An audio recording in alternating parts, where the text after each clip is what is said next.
Notice in verse 6, it says they have come to pass, or they are a fact. So certain is Jehovah God in the fulfillment of his promises, he views them as already being fulfilled. And so can we. And the third point, also in verse 6, Jehovah says, I am the Alpha and the Omega. So when Jehovah God starts something, when he begins something, he brings it to a successful conclusion. Nothing can stop him from doing that. He inspires prophecies like this, and he makes them happen. So what does this mean for you and I? Well, after Armageddon, which is Jehovah God's war, we'll experience how the effects of our imperfect flesh will gradually fade away. What does that mean perhaps for older ones? Have you thought about the time when you'll regain strength, when you regain vigor? Can you imagine the time to have no ills, no pills, no doctor bills?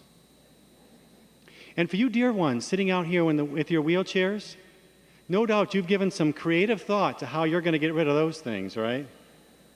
So you look forward to that time. But all of us will be overjoyed in yet another promise of Jehovah God in making all things new. And that's by the resurrection of our dear loved ones. Do you see yourself there to welcome them back? It's almost there, friends. Hang in there. In fact, this hope, this promise of Jehovah God, even today, because it's so magnificent, because it comes from Jehovah God, the truth brings us real comfort and strength. We'd like to introduce to you now Sister Lorelei Ritmiller from the Columbia River Gorge congregation. Now, Sister Ritmiller recently lost her daughter in a tragic death.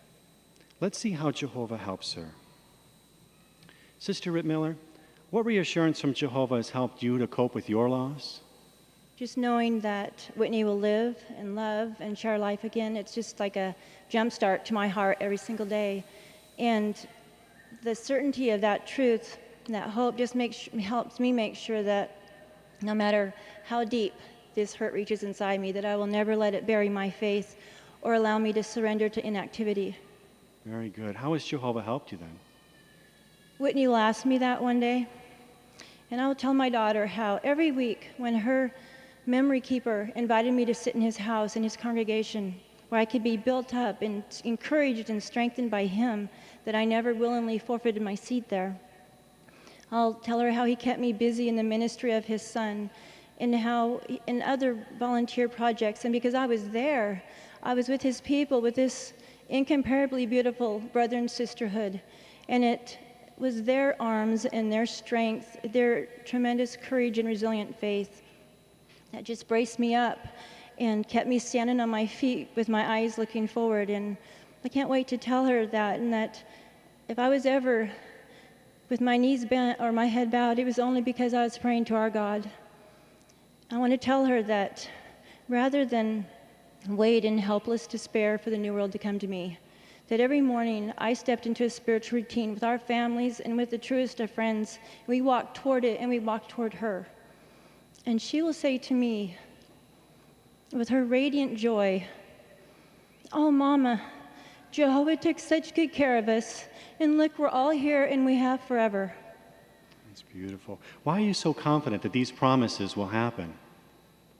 Because we worship and we belong to Jehovah, the God of the heavens and the universe, and he has spoken it.